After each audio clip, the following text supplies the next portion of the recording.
So good evening, judges. Today, Team 4 will be presenting to you our product, Composoil. Now, the inspiration behind this product was the Sustainable Development Goal Zero Hunger.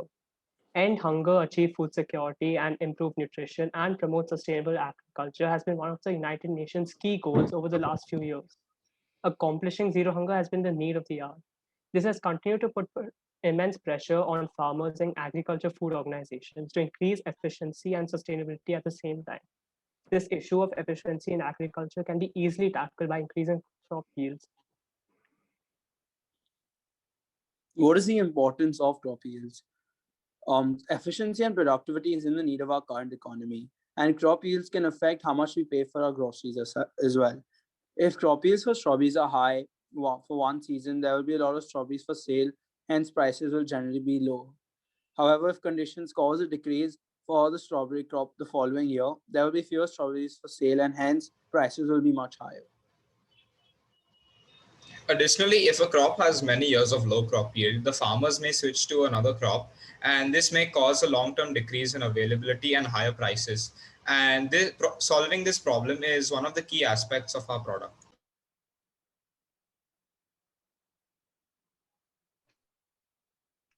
Our deep learning model, based on environmental factors, recommends the farmers the crops that will produce the best yield. Thanks to this, farmers will now be able to maximize their yield, minimize their cost, and pave a path towards zero hunger. The app's easy to use. The app's easy-to-use graphical user interface allows people without a technical background to use our technology easily. Our model is a neural network. It has been trained using more than 2,000 records of data. The optimizer we use for gradient descent is ADAM, and the loss function we use is binary cross entropy. We achieved a staggering validation accuracy of 99.43% and a validation loss of 0.014. The data we used was from an open source dataset found on Kaggle.com. We then deployed our neural network on our website, and the following is a video that gives a demo of what exactly our product is and how to use it. This is our website. In the text box provided, you can enter the data related to the parameters above, and you should remember to put a -1 to signify the end of the data. Now I'm going to input this data. As you can see, we get the recommended crop. You can try out our app on our website, composoil.anvil.app. So here are our projections for the future. The model can easily be scaled. It's hosted on Anvil, which allows for quick and efficient scalability. The next update will include regional support, and farmers will have the option to let their data be used to retrain the model. This is done with the consent of the farmers. Over the past 3 days, we have learned how to make efficient machine learning models, learned how to make concise and effective pitches, and also improved our collaborative and time management skills. We thank you as Thank Team you. 4. Okay. The accuracy was almost 100%. Okay. How many features did you take to build a model, deep learning model? So there were 7 features. It's also in the video. The 7 features were ranging from the ratio of nitrogen, phosphorus, and potassium in the soil, the pH level, the humidity, and the acidity as well. And there were, I think, a couple of more features. It's all on the website. So Yeah, temperature when as you well. go on it, it prompts it. Okay. It prompts you to answer those. So did you think of these features, or those features were available along with the data source? So first, when we found the data source, we saw these features, and then we didn't know if all of them would be relevant. So we did our research on that, and then we found out that these features do affect crop yield, and that's why we decided to keep those. So we didn't have to really feature engineer any parameters out of these. That's okay. Fine. Okay. And who are your stakeholders in here? Like, how are you planning to, if farmers are one of your users, so how are you planning to pitch this idea to the farmers? So our model is really easy to use. So like the video we had right now, we have a longer video about 30 seconds long, which gives an even more in-depth tutorial on how to use a product. So it only requires one quick viewing to understand how to use it. And also it's just entering the data, which can easily be done. And as soon as we include our regional language support, we'll make it even easier to use than it is currently. And furthermore, for the farmers, this advantage is that this data field as well as this product, it helps them to understand which crop to produce in which type of this, which time of the season. And due to this, they can increase their crop yields, which would also lead to an increase in their income as well. So this increase in income is a benefit for the farmers as well, and the increase in crop yield is benefiting all the consumers who are consuming this food.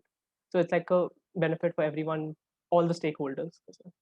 And are you planning to make it like language friendly, or planning to use some language detection model or so for the farmers who are, because we know like what what capability we have in India. So not everybody would be able to understand English, or so, or probably Hindi or Marathi. So are you planning to make it language friendly? Yeah. So our next update will include regional language support. So we'll cover all of the regional languages used by Indian farmers, and we'll also try to expand that to different languages throughout Europe. And right now, English is used.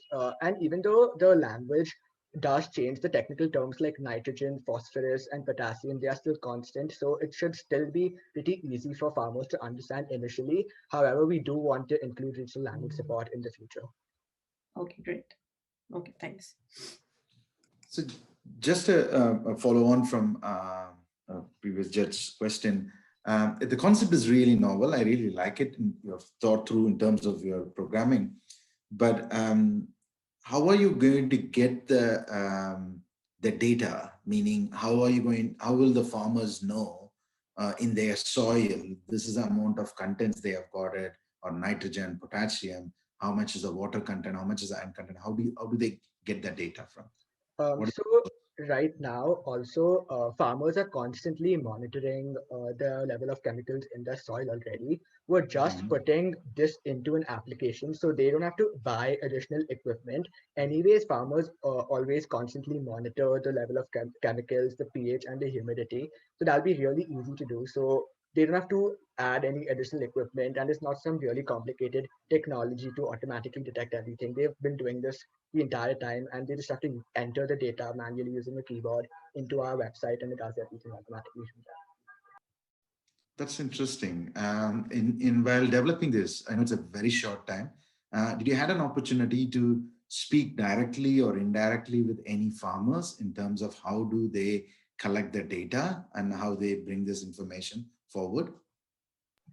We weren't able to directly speak with any farmers. However, the research we did, it did show that these equipments are really widely used by almost all farmers, because farmers right now, they do manually calculate the yield. However, this using a machine learning, deep learning algorithm is helping them perfect the amount of yield they can get. So this is constantly being monitored anyways, and that's why our model is so efficient, because it doesn't require additional learning curve.